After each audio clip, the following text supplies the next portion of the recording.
you know, like the best Kool-Aid was my sister's Kool-Aid. She take the picture, she put like this much sugar, like it's like the thickest sugar on the planet. She put the Kool-Aid in there, and then you know you put the water in there, but it's like the sugar's present, but you will not be able to taste it until it's stirred. And I think that's what the move did. Like it was certain gifts and desires in me that were sitting at the bottom, just lying dormant because I went in the atmosphere to stir them, to stir them. So it's like, oh, okay, well, what do? Do I die with this? You know what I'm saying? Like, and just be like, oh, okay, that was life and it was what it was. Or do I get in an environment that's gonna stir up everything on the inside of me for me to grow?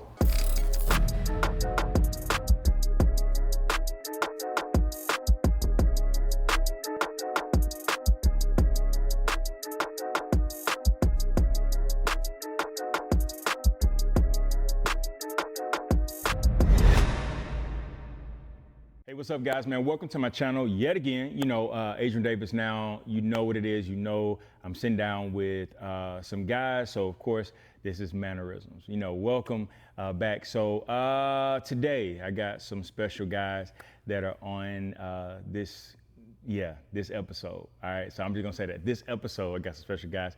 To the right of me, I got my little brother. I say little brother, he a grown man, you know what I'm saying? My little bro Jay.Cole, and then I got my guy Willie, Chi-Town, what we call him. And he actually owns this facility we're sitting in. On Chi-Town Cuts and Fades. It's a unisex. Unisex salon. Unisex salon, so they cut hair, do hair. Lace front wigs, braids, lace fronts, braids, shave, whatever you need. Perm and pressing curl. Whatever you need. Right. And we bring the Jerry curl back.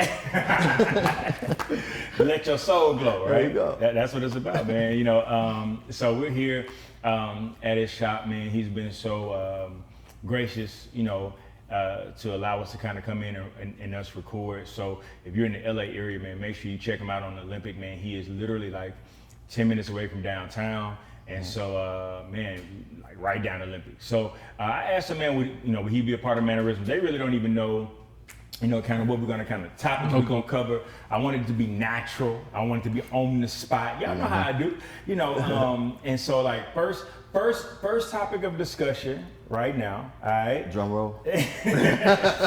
First topic of discussion right now, man, is how are you managing during this pandemic right now? You know what I'm saying? Like, especially for you owning the business and trying to provide for your family, you and your son. Also, and you got employees, man. You know what I'm saying? So how has that been with you managing during this pandemic? Oh, it's been hard. Yeah. I mean, to say the least. Yeah. I mean, how much time we got? But just sum it up. Okay, let me try to summarize. Hard is a word. Some months are harder than others. It's been a total of 10 months. Yeah. You know, that we've been closed. You know, the government help. You know, here and there. You know, it helps get you from, you know, maybe one month to the next month. But you know, that money goes quickly when you know, like you said, you got employees, you got lights, gas, phone, cable, those bills keep coming. Yeah. So I'm just taking it one day at a time. Yeah. Praying on it, sleeping on it. Yeah. Talking to you about it. Well, you know, our conversations, man. A lot of people are just finding out that I do branding and marketing and, you know, consulting for businesses. You know, a lot of our conversations deal with customers, how you managing your customers. I mean, not customers, but employees, how you managing your employees, how to kind of navigate during this difficult time. You know, with, you know, you being a business owner, and I say this, Willie, man, because, you know, I think, for one, your facility is amazing. I think, thank you. You know, I believe in what you're doing. You know, for you being a father, you know, showing your son business, and it's just kind of hard to do. You're trying to show him the ropes, and then you close for 10 months. Right. You know what I'm saying? Like, right. You know. But one of the things that I admire about you is you know, you aren't just telling your employees something, you're actually showing them. So you show up on time. You open up the spot. You the first one here. You the last one to leave. 7 days a week. 7 days a week. You know, man. So that was one of the things I got on you about. Like, you know, man, you need some Right. break time, right? Right. You know what I'm saying? At that time, I guess it was forced upon me now. But the time we had the conversation, you know, it was go. I'm trying to get to the next level. Yeah. Well, and all right. So I'm glad you said that, because a lot of people don't understand that. A lot of people don't understand when you are a business owner, you are an entrepreneur, you grinding. Like right now, I'm in a, you know, because I'm doing a docu-series, my brand and marketing company, I'm consulting, doing all this other type of stuff. Like I'm legit on a 24-hour grind right now. Now, of course, that won't always be the case, but I'm at a place of reestablishing and rebuilding. Right. So it's that 24-hour grind based upon the priority in which that you're in right now. Like, and you seem to be very cognizant of like the season you're in. Right. So how do you deal with, and I'm coming to you in just 1 second, Jay.Cole. How do you deal with when you are trying to date someone, deal with someone, and they don't understand the work ethic that goes into Right. it of 24 hours a day, 7 days a week, because the responsibility lies on you. If it succeeds, you know, one of the things that I learned, like in ownership or managing anything, if it fails, it's your fault. If it succeeds, it's everybody else's. Right. You know what I'm saying? Like, You didn't do nothing. yeah, you did nothing when it succeeds, but you did everything when it fails. And the sobering reality of it is that on either side, it's neither all your fault. If it fails, it's neither all your fault. If it succeeds, it's neither all your fault. I agree with that. But how do you deal with, like, if you know, dating someone and they don't understand the all-day grind or they don't respect it, you know, how do you deal with that? Well, I can answer from, let's say, two perspectives. Okay. So I was in corporate America for 25 years Okay. before I decided to become an entrepreneur and open this business. From the corporate America side, if you was to date someone in your field that understood the 24-hour grind, the 2 cell phones, the 2 laptops, you know, because I was a director and I had 600 employees at 24 hours a day, you know, and every supervisor, every employee have a different attitude, and some people just want to talk to the head guy. Yeah. They don't want to talk to the supervisor or the manager. Yeah. So I got to get on the phone at 1 o'clock in the morning. Yeah. But somebody from that industry understands that. You know, they'll say baby telephone. But somebody that's not from the industry, why the hell they calling you this time of day? Don't you know you gotta get some sleep and Yeah. blah blah blah. Yeah. You know, call me when you get it together, and, Yeah. and they're gone. Yeah. You know, and I think from the entrepreneurial side, me being in the same mode of 24 hours, you know, some of the people that work for me, you know, will tell you, if I get an idea at 11 o'clock at night, if you work for me, I'm gonna send you a text. You know, please follow up on this or remind me tomorrow, because at that moment it's a great idea. You know, so, but from a relationship standpoint, it's put your phone down. If you go to dinner with somebody, or can I get 5 minutes or something like that, you know. So not everybody understands, you know, what I'm trying to do or what we're trying to do, Yeah. you know, as entrepreneurs, and the crisis that we're in. You know, because people see me and I'm pretty much the same guy every day. Whether it's a good day or a bad day, I'm still the same guy. You are. You know, but when I get home, you know, hell, I feel like crying sometimes. Oh, yeah. You know, this person calling. I'm like, well, the hell, I want to get some sleep. Yeah. You know, and that's just another layer. Yeah. But there's certain days, like, you know, throughout the crisis where, you know, it's a Sunday afternoon. I'm a single father, and, you know, my son's out with his girlfriend, and, you know, I'm at home surfing, trying to find something to watch on the television. And those days, I would like to, you know, have a female companion to watch television with, or help cook Sunday dinner, or whatever. You know, but the days when I'm busy, you know, either she's busy with me, or, you know, she got her own life doing her own thing. You know, but somebody just to be, I don't know, not chasing the dream that I'm chasing. Yeah. You know, it's kind of like, you know, clashing. Yeah. You Yeah. know, You so- know, the grind is not the same. Exactly. Yeah. You know. And man, I'm glad you talked about that balance, because, you know, that's something I struggle with. But, you know, you and I, we talk often. You know, we talk about business, life, you know, everything. And so I think that you being who you are, and a lot of times I think men aren't allowed to express their feelings of what they're dealing with without being looked at as weak. less than, or you ain't no real man. Right. You know what I'm saying? So I think that's the challenge, and that's the myth that I would love to continue to chip at, to break the thoughts of that, of how black men are viewed. Yes, we're strong.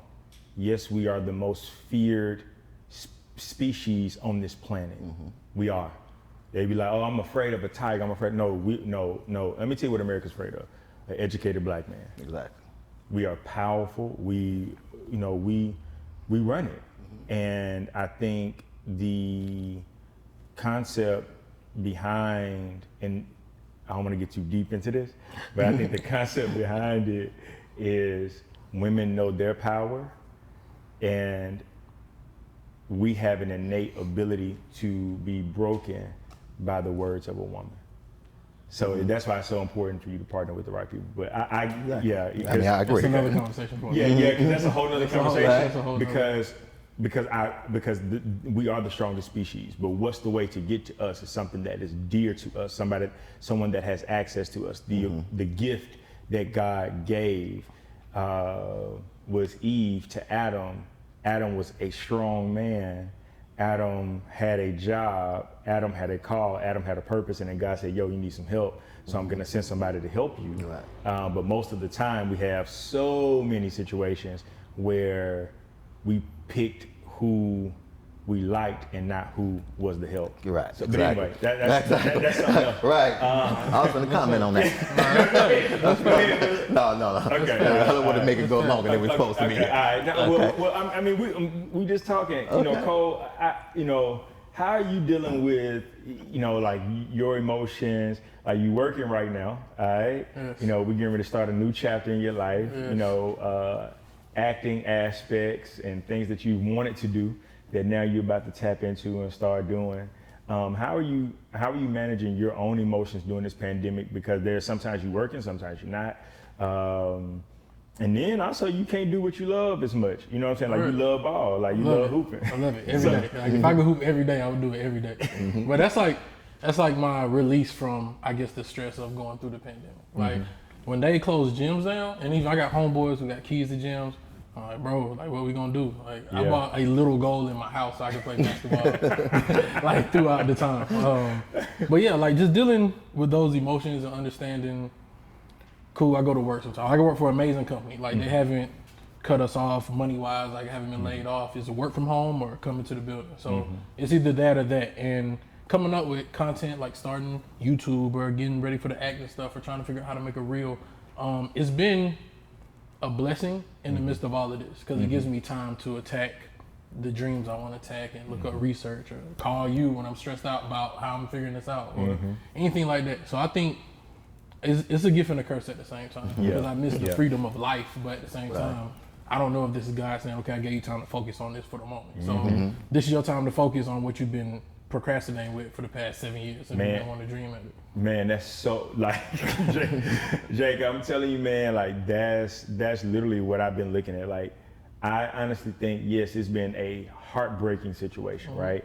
So many deaths, so many things that have transpired during the pandemic. But then I also think like there is a fine line of inspiration, hope, and blessings that have come through this pandemic. There's no way in the world, I'll be totally honest, there's no way in the world I would have ever moved to LA. It's no way. If it wasn't for the pandemic? If it wasn't for the pandemic. I knew eventually that, a transition was gonna happen with me. I knew it, like I knew it for years. I fought it for 3 years. It kind of hit a head. It was like situations happened, and in the midst of crazy heartbreak, and not understanding, it was like, but now is the right time. Even though your heart was broken, now is the right time for this to happen. But why was LA your choice? Why not Hawaii, Chicago, some other place? Well, I'm gonna tell you the truth. Now, that's a great question, man. Ooh. Yeah, that's a great question. Okay. I mean, get focused on the answer.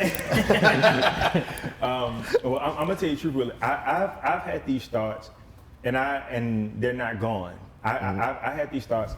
I have wanted to just, at times, just move and start fresh. I didn't think I was going to come to LA at all. I thought I was going to move to Houston. And I had 5 places. LA was not on my list. My business mentor, who actually just passed yesterday from COVID. Oh, wow. Sorry to hear that.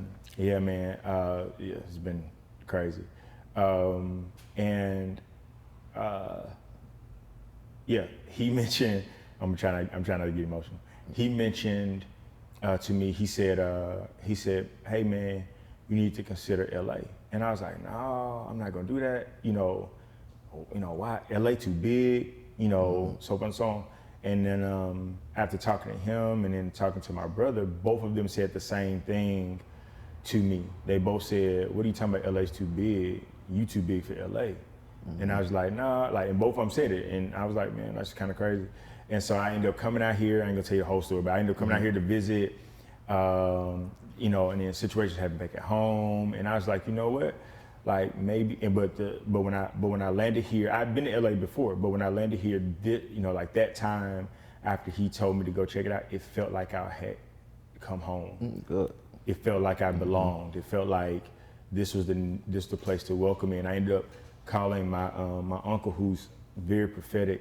He didn't know where I was. He didn't know what I was doing. He didn't know where emotionally I was. And I called him.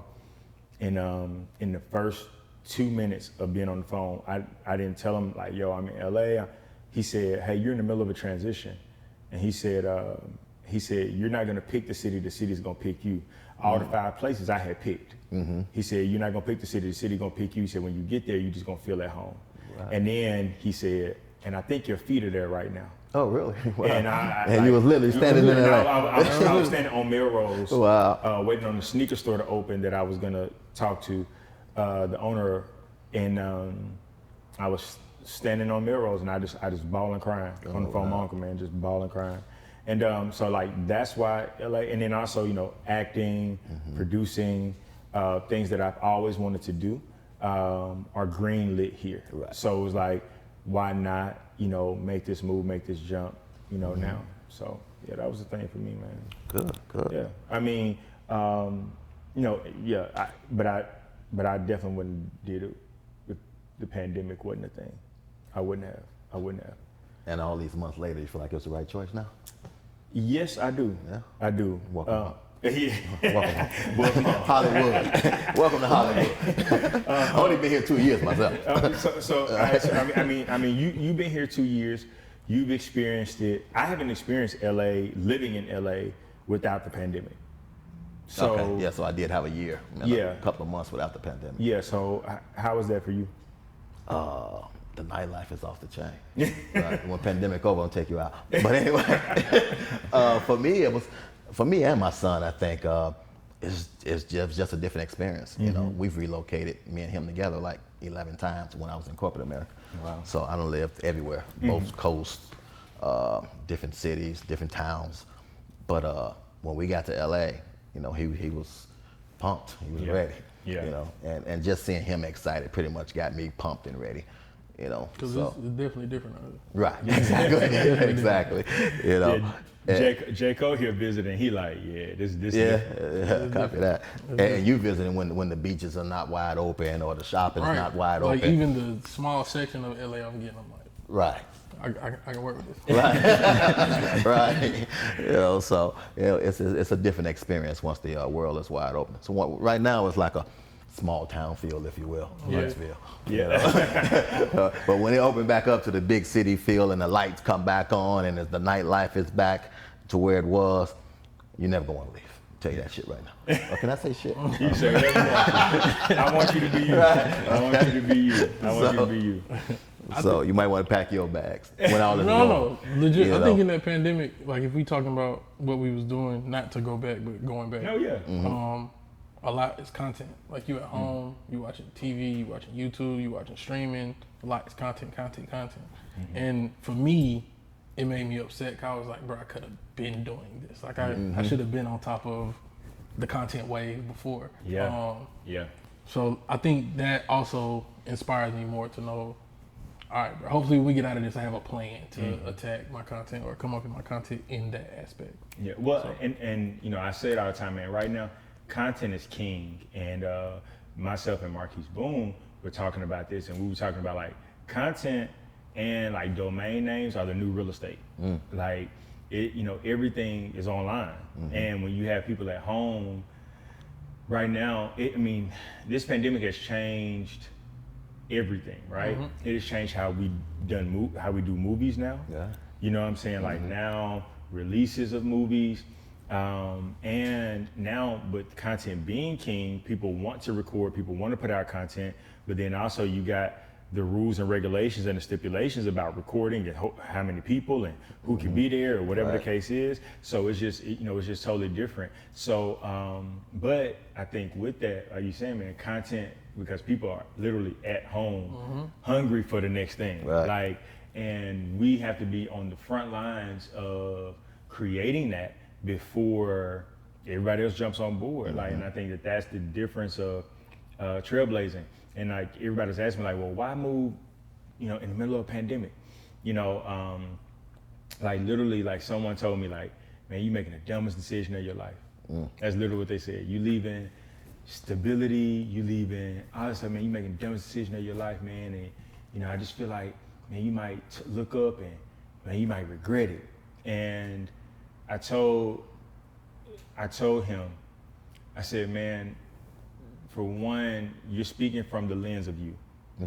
You're speaking on your capability and what you can do. People give advice based upon. Don't put me in your box. Bingo, you know what I'm saying? Like it's literally like, I would never. You know what I'm saying? Like, once I get to stability, that's it for me. I'm good. That's you. You know what I'm saying? And my thing is, you're saying I will regret taking the risk of the move, but also what happens when I have to live with the regret of me not trying? You know what I'm saying? On either side, it's a risk, right? If I stay, then I'm saying, yo, like, man, I could have been.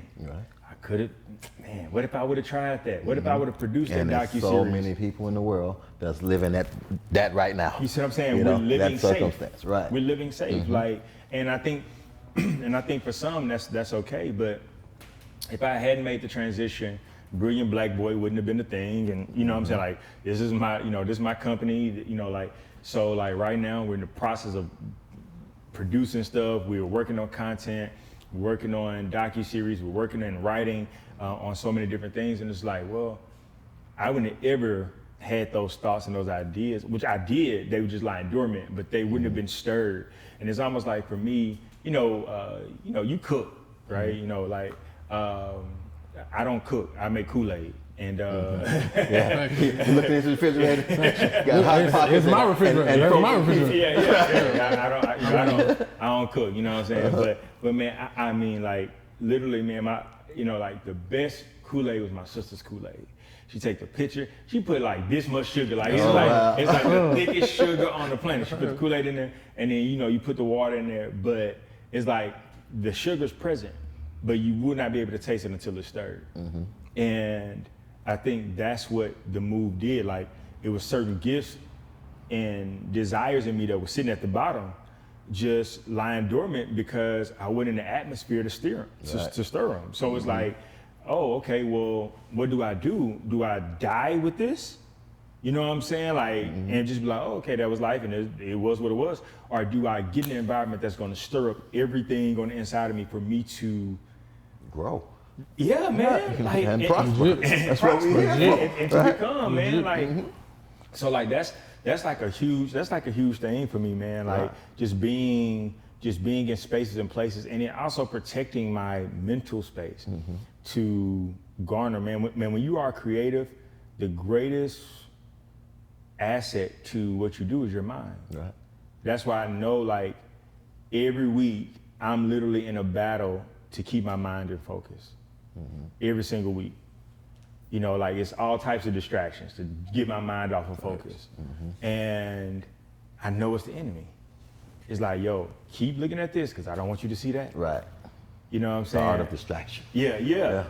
That's, like, that's it. So, like, a lot of times, and that's the conversation, like, we'll have, like, when you're doing and you're establishing your business and you're like, hey, AD, how do I do this? Or how can I do this? How can I do this? And I'd be like, hey, let's focus on those pillars. You remember them? Like, let's focus on the 3 things we're supposed to be doing right now. Right. Everything else is a distraction from the 3 we're supposed to be doing. Right, because by me having 10 chairs in here, you never know who's sitting in these chairs. Yeah. And everybody comes in with an idea, or this person's an actor, or this person's a rapper, this person's a songwriter, these people over here are producers, and this becomes like I don't want to say a meeting place, but it becomes a place to meet people. It does. So if you came to me and we're just having a conversation and you said, man, I got this film, but I ain't got nobody in LA to help me write it. Hell, I know a guy. You want a stereo put in your car, I know a guy. You want your girlfriend's get lace front wig, hell, she come here. So I know a lot of people, not because I'm out in the streets, because they come to me. Bingo. And the conversations. Right. Too, I take down name and numbers, we change business cards, I send them business, they send me business, people leave here and come back with the whole family sometimes. And it's all just about communicating, just talking. Yep. I don't want nothing from them. Hopefully they don't want nothing from me. I ain't got much left.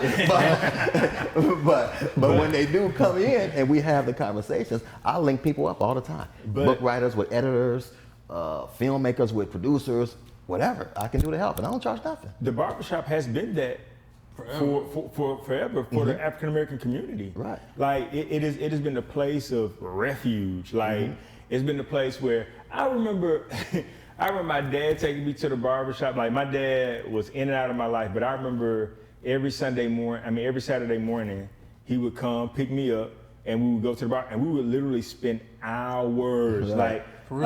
This before people was having apps to set up appointments.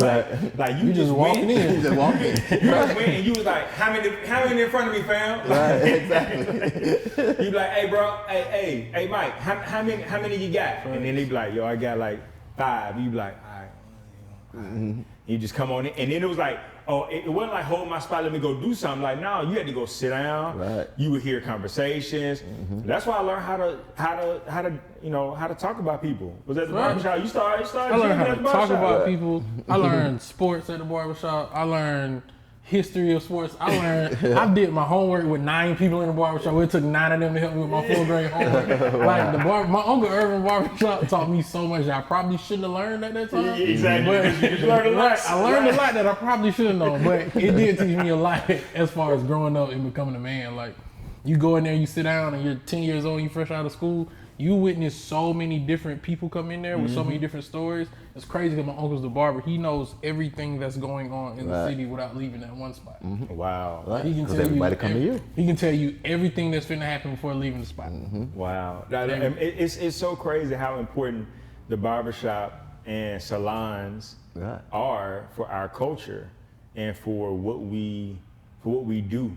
I mean, like it's a pillar of conversation and community. You're right. I agree. Yeah. Like, so what, before we wrap this up, what made you,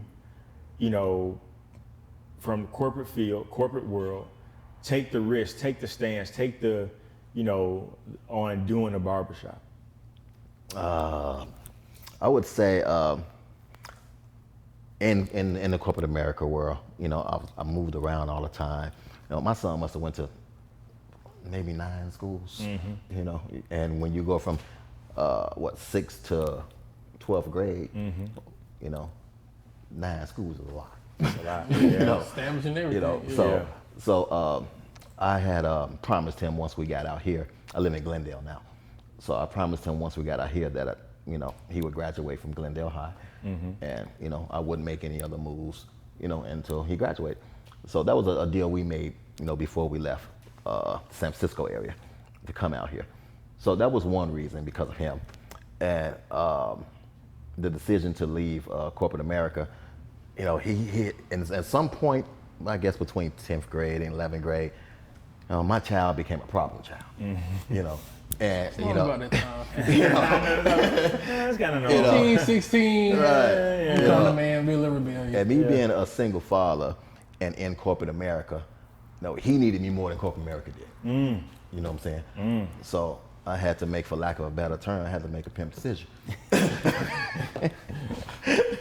No, I had to make an executive decision. Yeah, no, I got you. So I got you. I had to say, do I want to stay in corporate America? I was making a boatload of money. So I want to stay in the corporate America and keep making money and keep moving up. I mean, at some point, I was the youngest director in a global company, and I was black. Yeah. I had everything. Yeah.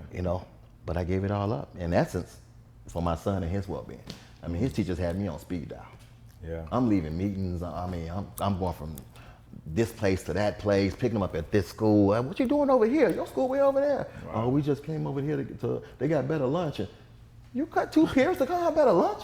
I give you lunch money. Go to McDonald's. So I mean, it was just problem after problem. Yeah. So I said, I was talking to my sister one day, and we was talking about credit scores. I don't know how it came up, but we was talking about credit scores. And for whatever reason, I knew what mine was, and it was pretty high. So I told her, and she asked me, "What are you gonna do with it?" What do you mean I want to do with it? Nothing. It's just growing. Yeah. And so the conversations continued, and she's like, you can take that credit score and just apply for a credit card and see how much they give you.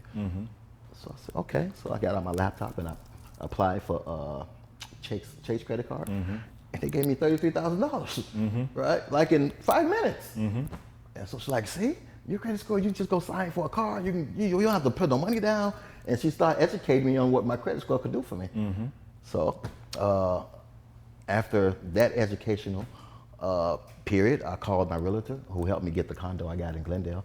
I said, hey, you know anybody that does anything with commercial property? He's like, yeah, I do. So I said, I think I want to open up a barbershop.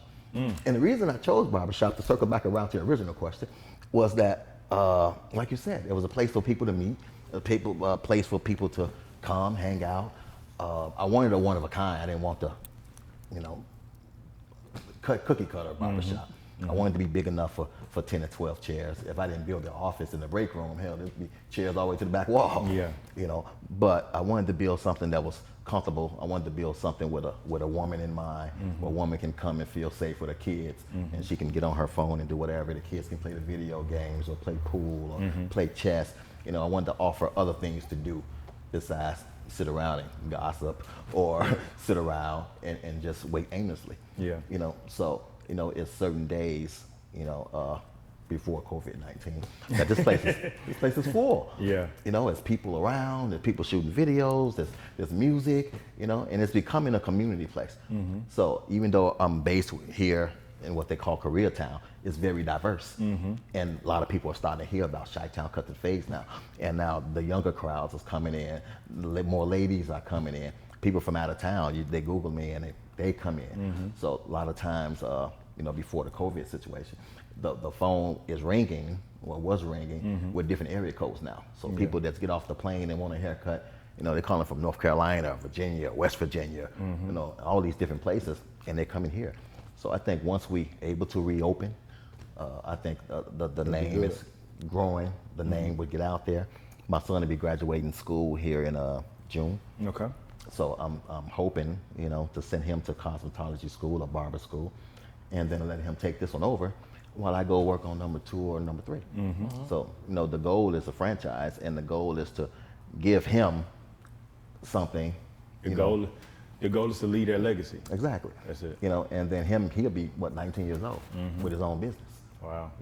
How many 19-year-olds did we know that had their own business Let me tell you when something. we was coming up? Now, we're seeing it more so now with younger, online stuff. Yeah, online stuff. I'm talking about physical location. And that's what I was saying. Like, we see it more so now with the younger generation with online stuff. They're launching this or they're doing this, but not brick and mortar. Right. Location, well-established business, facility, employees, things like that. Nah, you ain't seeing that. Right. I mean, at 19, my mind wasn't on that nowhere. I ain't sure his mind on it. I'm Right. trying to leave it for him, but if he don't want it, I'll just keep building and he'll come around. Yeah, his mind will definitely cross over eventually. For sure. Especially at 19. Yeah, he definitely will. I think he'll grow up and do all of that stuff. So I mean, that's an amazing mentality to have, because I think you made the decision for your son remotely, and then begin to build something to leave for your son. Right. And one of the things that I'm learning now more so than ever is, nothing against corporate America. Nothing against it. I think that there are certain people that are called to corporate America. I think that there are certain people that are called to work there.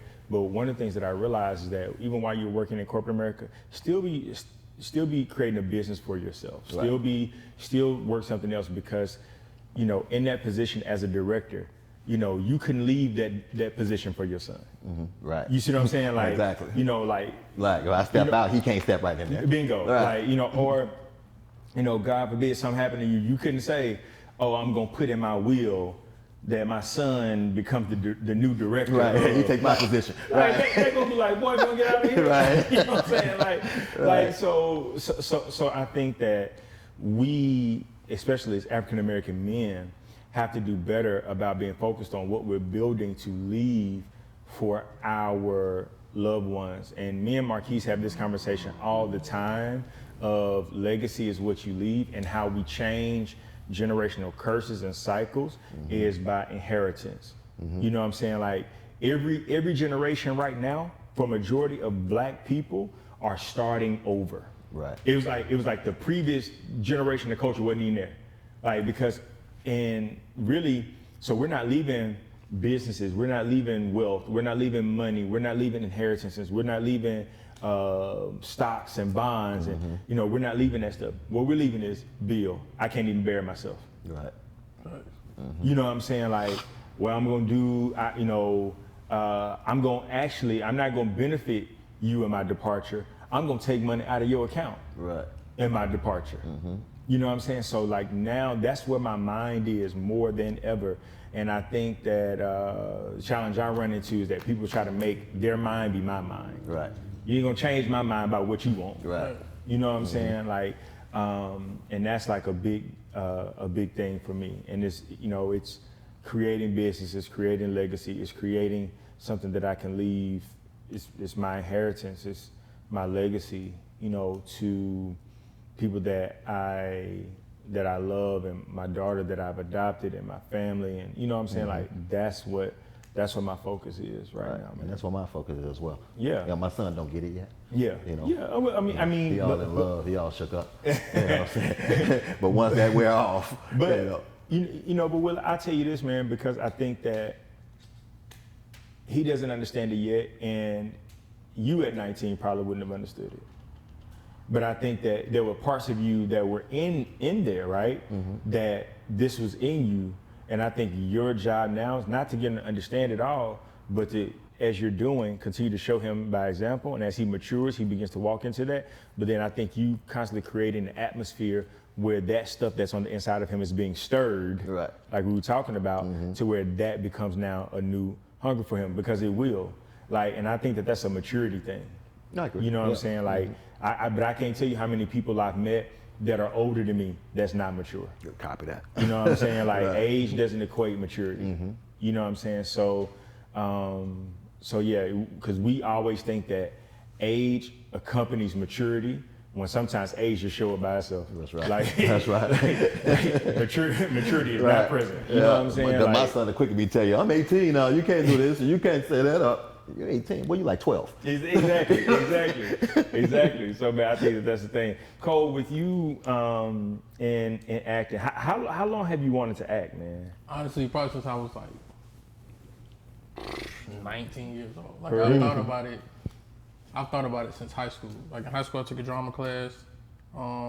But you know, I'm like an athlete, so you don't get in drama club or nothing. Bingo. I was saying that. I took theater in middle school. Right. I took the class. I was good. Like, I was good. My teacher loved me, and I was like, well, man, I got to play this basketball. Right, can't do it. Like, Yeah. When you sign up for electives, you like, yeah, let me slide in this little drama class real quick. Yeah. But, yeah. Since then, like I knew I did plays, middle school and high school, and ever since then, like I had a passion for it, but it was never like that. I think I had to separate passion and love, and to me, that's how I separate basketball from acting. Like basketball, I don't think I got the will to go be a pro at basketball. I don't. I'm in love with the game of basketball. Like at any level, I can watch anybody do it. I can teach anybody how to do it. And I think my passion is acting. Like it's always something I love. I can do it right now, get in front of the camera and go wherever I want to go with it. I can kind of drive my own car here. And I think that's what helped me separate that going through it here and there. Not that I don't love this, but this is more so where my heart is at and what my heart is in. Bingo. And it makes more sense. So 11 years now. So Yeah. 11 years I've been wanting to attack this. So dream. when you say acting, you looking at theater or you looking at big screen? Either. Like I think I would be good at both. With the proper, of course, class training, whatever. But both. I think the theater is different because I did theater once at 21, 22. Yeah. Just live, like it's live people there. So you get reaction instantly as opposed to I guess doing on TV, go back and watch it, edit, get cut. But either one, I'll be down for either. So that'll be the aim for that. All right, so if the world, No, so go ahead. if the world was perfect, would you be an action star or animated star? I mean, what kind of star would you be from acting? I would want the entire. You want everything. You Oh, want to be Denzel. I want the whole thing. I feel like everybody needs like competition of something. Like I think Bird needed magic like that. Like sports is literally my backbone of everything. So I think if there was like another actor, like say Michael B. Jordan, I think Michael B. Jordan is really good at everything. Right. I would want to be the counterpart or better than or in competition with that. Yeah. Like that. But action, comedy, drama, I want do it all. all. The whole bag. You want all the smoke. I want all the smoke with everybody. I want the whole game. Like I need all the smoke. You in Hollywood now? Hey, look, I'm telling you, man. But like, you know, one of the things that I'm learning, like with my acting coach, and it's so much deep-rooted work, man. You know, like I tell Ernestine is one of my acting coaches, and then Mariska, and then Shanita. I tell them, and I have one male acting coach. I have four female acting coaches, and they That's all like a whole team. Yeah, like no, it is, it is because what happens is, and then Carnetta, like what happens is they speak to different roles that you may be auditioning for. Oh, okay.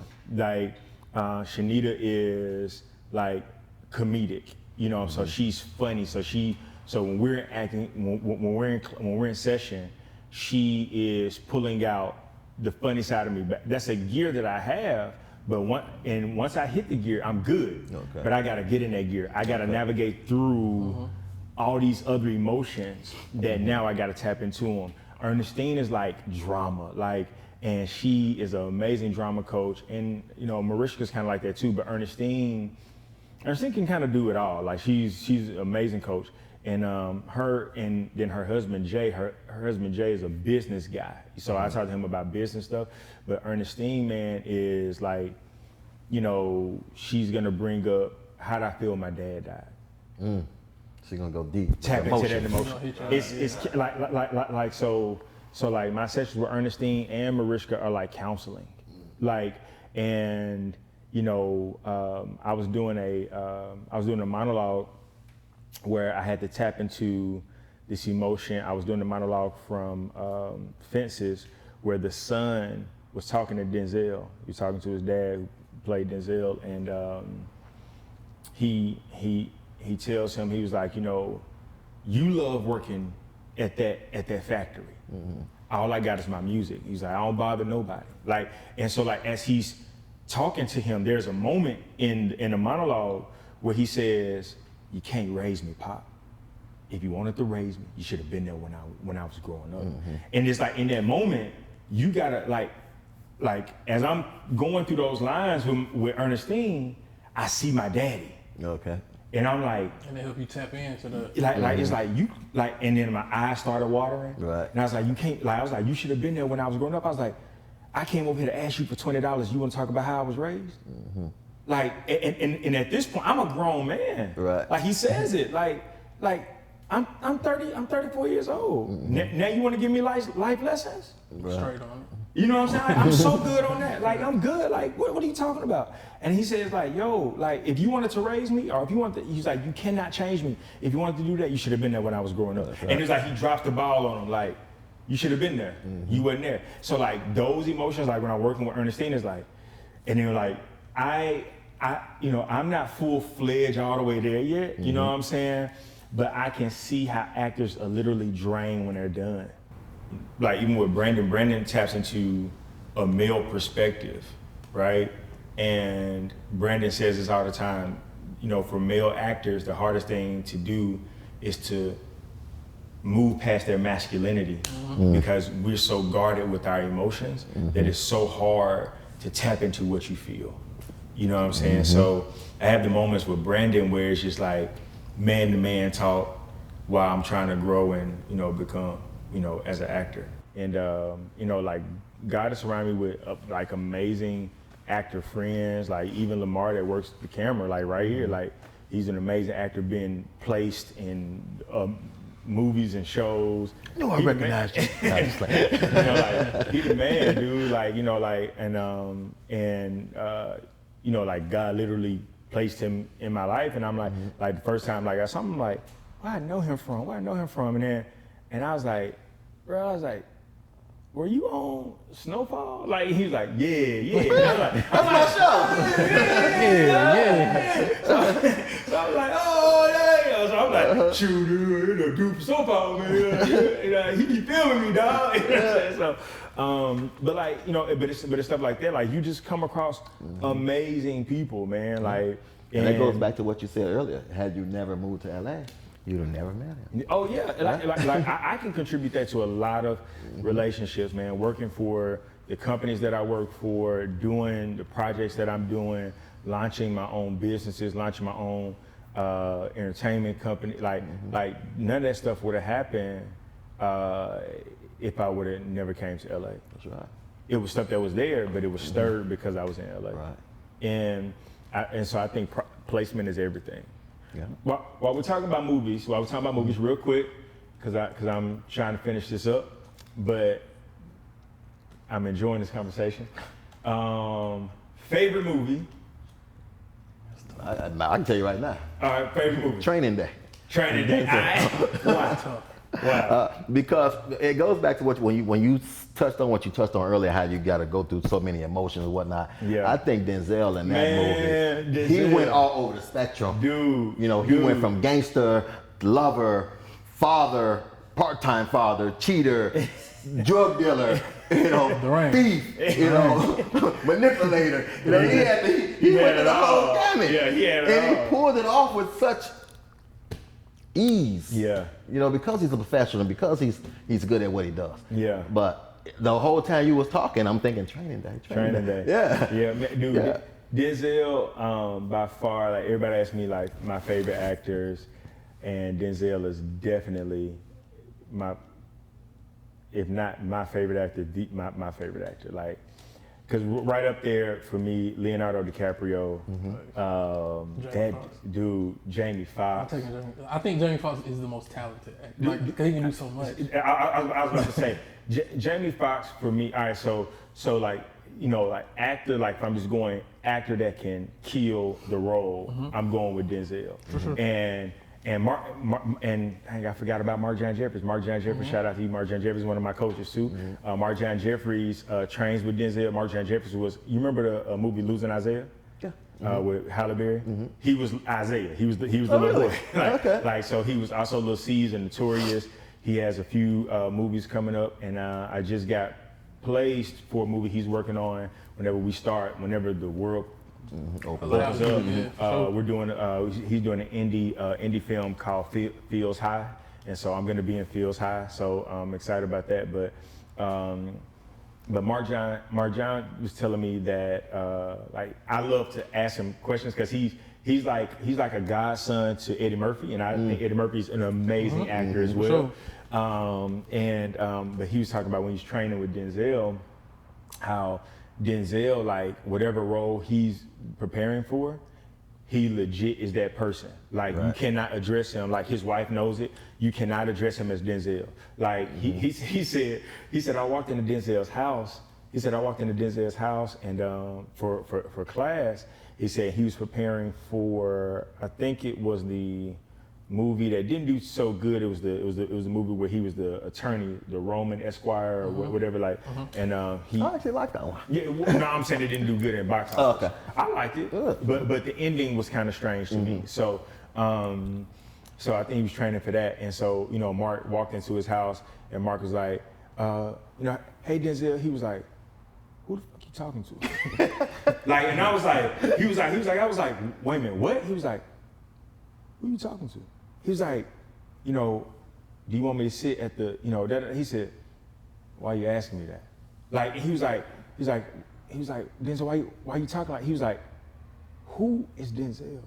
Like, but he takes on this character. Right, and wholeheartedly. Like, wow. like it becomes, like, he's like. He's that person. Yeah, like legit, like, they said like he has people that come in or he does, and I'm not totally sure, this is just stuff that I've heard or read or whatever, so I don't like to, you know, say like, oh, these are facts. Right. But they said like, he sets up his home, like the character would have their home. He said like, because he doesn't. You gotta stay locked in. Yeah, when the camera start rolling, it's not something that I tap into. And one of the things one of my coaches tells me is that like, you don't, you know, acting, you know, like if I'm trying to be J.Cole, then that means like I'm gonna fake to be J.Cole. I have to really be him. So it's not me acting, it's just believable. I'm creating a narrative. You gotta walk like him, I gotta talk like him, dress like bingo. him. Like I gotta become him. And so like that was one of the practices that Marjorie Jeffers first taught me, was one of the practices that Denzel taught him. You sit across the table and you look a person straight in the eye, and then he says, have a conversation with me without saying words. So like you look, you know, with your eyes and vulnerability, scared, happy, sad. What does it look like with your eyes? The camera reads your eyes. Like, and I'm telling you, man, like that stuff be different. like, yeah, that stuff be like, oh, okay, yeah, but then, but like now, yeah, that's that mama mentality. But I will say this: when it comes to it, Jamie Foxx is like a Swiss Army knife for me. Like he can do everything, like boom, boom, boom, boom, whatever you need. He can be, and like he is amazing. Yeah, I love him in stand-up comedy. I love Jamie Foxx with pretty much everything. Unpredictable is one of the best albums from top to bottom. Yeah, I was just gonna say, you know he's singing too, right? Like Eddie Murphy's singing too. Oh yeah. I listen to it now. Yeah. Like right now, I listen to Jamie Foxx. I'm Unpredictable right now. Yeah, that's talking about Jamie Foxx. Yeah, like I so you're saying Denzel Training? I mean, you saying Training Day? Favorite movie? Favorite movie tough. I have a favorite everything, but when it comes to movies, I got like 4. Like when I think favorite, I think of which ones I would want to be in, which ones I want to act in. If I try to rank them, number 1 would be Dark Knight. I think Dark Knight is cinematically like the best movie. Heath Ledger. Yeah, without question. And that's who made that movie. Oh my God, man, what? Heath Ledger, bro. Yeah, Dark Knight was. Like I mean, I appreciate. It's inspiring. It's the first time I've been inspired by a villain. A villain inspired me to do something. I appreciate Christian Bale. Yeah, I really do. I mean, he's an amazing actor. But Heath Ledger, body. Body. Yeah. But that's why they said like you have to detox from playing playing extensive roles like that. Like even like when they were telling me about Denzel, they were saying how Denzel goes on moments where he kind of just disconnects from the character. Like he has to after. Like so, you know, for so long he got to disconnect from him because he spent so much time building this person that he has to get back to himself. And I don't think Heath Ledger really rebounded from Dark Knight. Yeah, you know he killed, you know, overdose. Right. Well, I like House Party. I watch House Party almost every day. A House Party. How to Be a Player with Bill Bellamy. Oh man, that's one of my favorite movies. One of your favorites? It is. It's one of my favorite movies. Like it's one of my favorite movies. It's one of those movies I watched in the barbershop at 9 years old that I probably shouldn't have been watching, but it became one of my favorite movies. And then me and my brother, he put me on this movie called Pitch Perfect, and Pitch Perfect has been one of my favorite movies. I put him on Pitch Perfect. Since then, it's a movie I'll probably never be. You know, if it was open, I'd definitely be in Pitch Perfect. But Pitch Perfect is a hilarious movie, and like I had the soundtrack an hour after he went to sleep, and when he put it on so I could watch it. He woke up, I was singing the whole soundtrack throughout the house, and he was like, "Bro, you serious?" I was on it like it was a thing. Like Pitch Perfect is one of those movies where it's like, how did I end up watching this? I found it on because now here's the crazy thing about me. I love musicals. I love and Broadway is one of my favorite things, man. I love Broadway. So I got some friends that are actors in Broadway, like The Temptations Broadway, Lion King Broadway, Aladdin Broadway, Wicked, Color Purple. I mean Hamilton. My daughter watches Hamilton once a week or 3 times a week. Excuse me. Not once a week. I was gonna say once a day, but she watches like 3 times a week. I honestly think Broadway musicals need to be on some type of platform because everybody doesn't have the luxury to travel to New York and go see it. So we're robbing people the experience to see something, to expand their mind, for them to be like, oh, I'm intrigued by that, or oh, I like that. You know what I'm saying? But okay, so those are some of your favorites. Those are my favorites. All right. Let me say some of my favorites, and then yeah. All right. Another drum roll. Some of my favorites. I gotta do Malcolm X. For sure. Okay. One of my favorites, Denzel. Kills Malcolm X. I love it. Roles that I would love to be in. I think I got too many tattoos for them, so they have to put all types of makeup on me. It's like any movies around that are around that time. Like around. Oh, that'd be fine because you'd be suited up with the bow tie. Bingo. Like around that time. So I love that. But Malcolm X, Love Jones. No, I love that movie. I love Love Jones. What part did you love about Love? I mean, I don't want you to break it all down. Yeah. But what was some of your favorite interaction with Love Jones?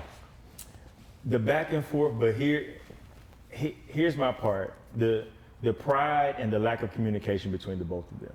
Okay. And that's extremely realistic. Yeah, it was real. Yeah. It was real. I mean, that line, you the one that went up there and F old boy. Right. Like I was like, he hurt by it. He couldn't say it. Yeah, he couldn't say it. Yeah, he was hurt like, by it. you really hurt. You know what I'm saying? But I ain't let it go yet, and I'm not gonna let it go for a minute. You sitting here on this couch, but I'm still holding on to this. Right. You the one that went up. I was like, oh yeah, go ahead and let it happen, my boy. But it just, and the reason why I loved it so much, it was real. But then they both felt real in those characters. It was like there were no characters, like that was who they were. Right.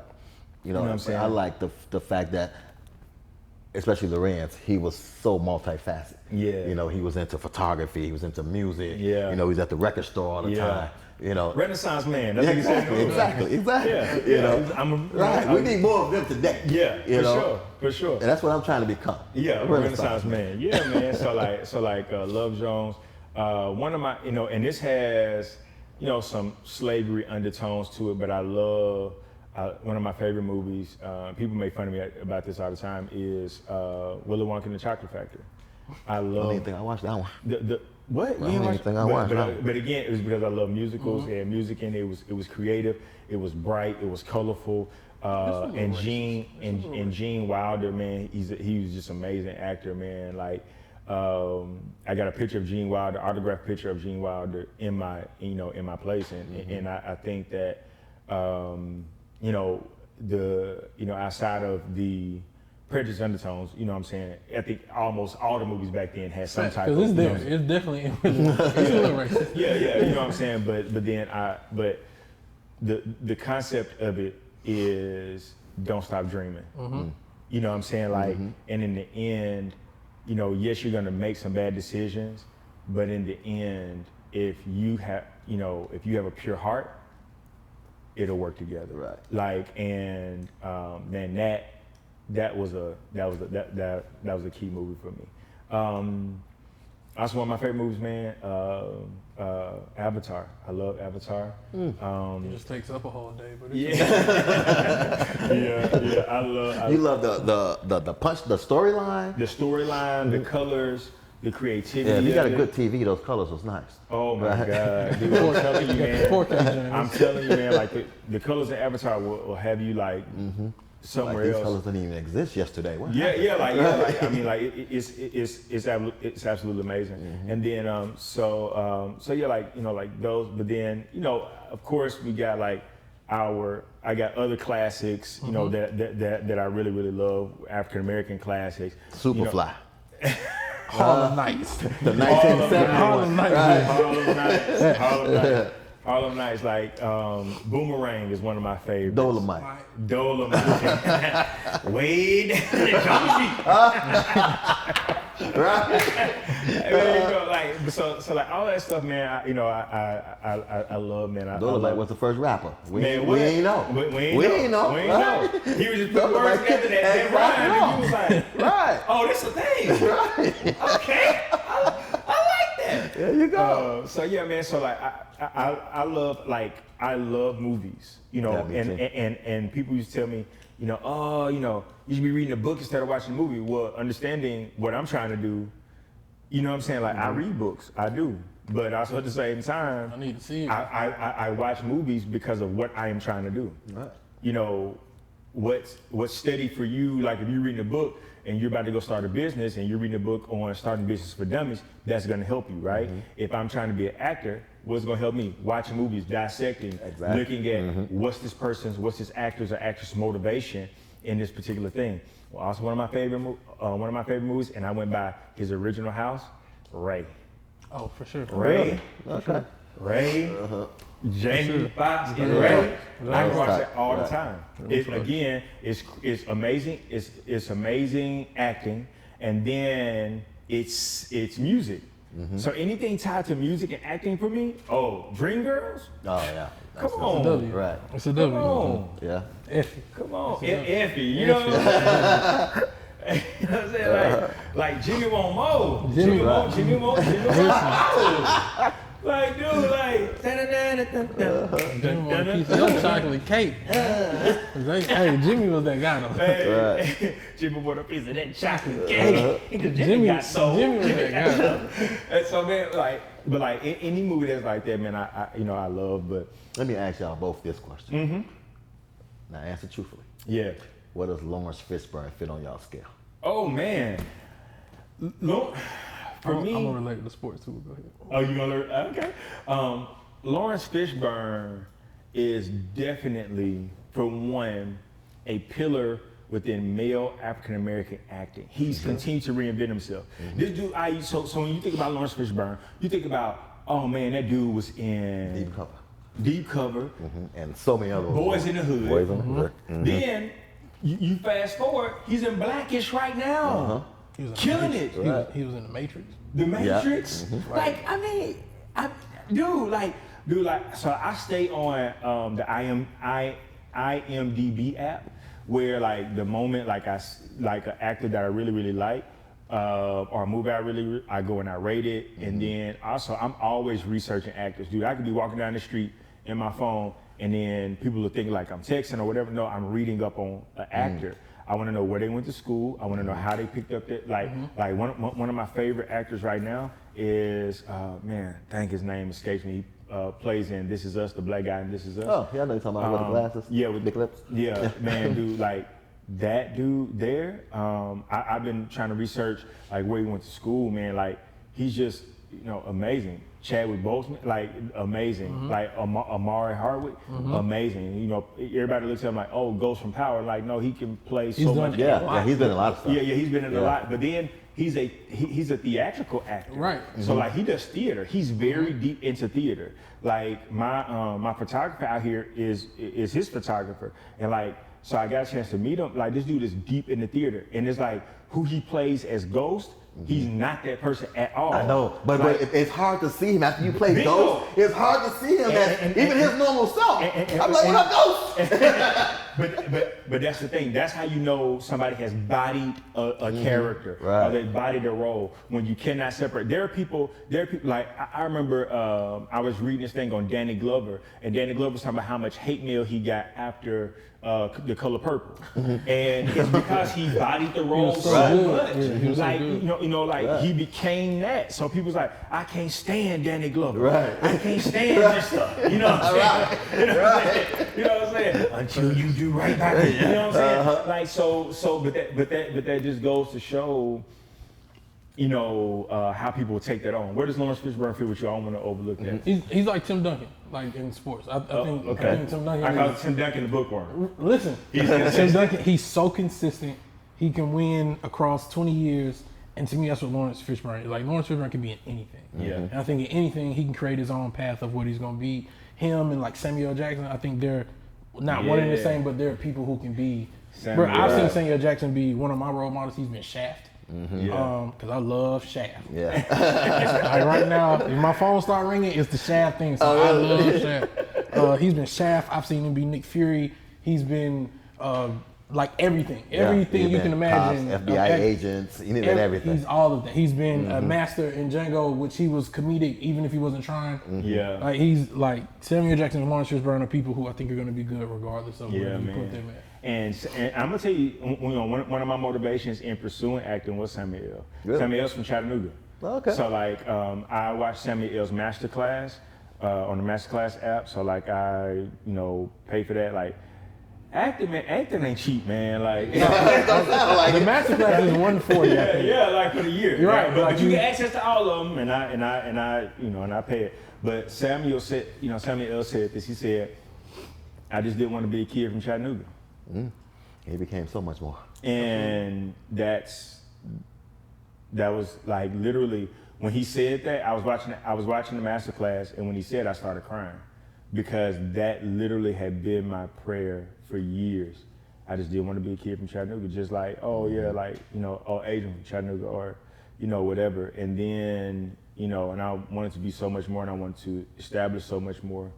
So man, there's yeah, but I agree with that. Like I definitely agree with that. Like that consistent. That good, like cause he's so consistent.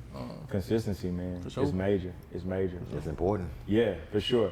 So guys, man, listen, you've been on a candid conversation, man. This conversation went so many different ways. We just talking at this point. We covered a few topics. Yeah, covered a few topics, man. But I think you're seeing and you're hearing what's next for these guys. If you're ever in the LA area, need a cut, need your hair done, need a wig. Actually, I think I need a wig. I need a lace. We got you. Box braids, pass and twists, faux locks, curls, Everything. twist and locks, pop, lock, and drop. You need a Gumby. You got all that. Hey, we'll bring the S curl back. Yeah, Let's the go. S curl, the Jerry curl. Just let your soul out. There you go. We're gonna get pinky up in here. So whatever you need, man, definitely come and check out Chi-Town Cuts and Face. What's the address here? 2927 West Olympic Boulevard, West Olympic Boulevard, Los Angeles, 2927. California, 90006. That's it, man. Make sure you follow them on Instagram. What's the Chi-Town Cuts and Fades Chi-Town. on all social media. Chi-Town Cuts and Face on all social media. J.Cole, how can the people reach you? Listen, follow you. What I got? Follow your boy. IG J.Cole the Great. Twitter J.Cole the Great. Church League MVP shirts are going, cause I know everybody want them. They hot. This yeah, dude- y'all can just tap in with me. Wait a minute, hold on. Let me pause right here, because this dude literally. So the church house pastor and J.Cole. J.Cole was my first real connection on the campus.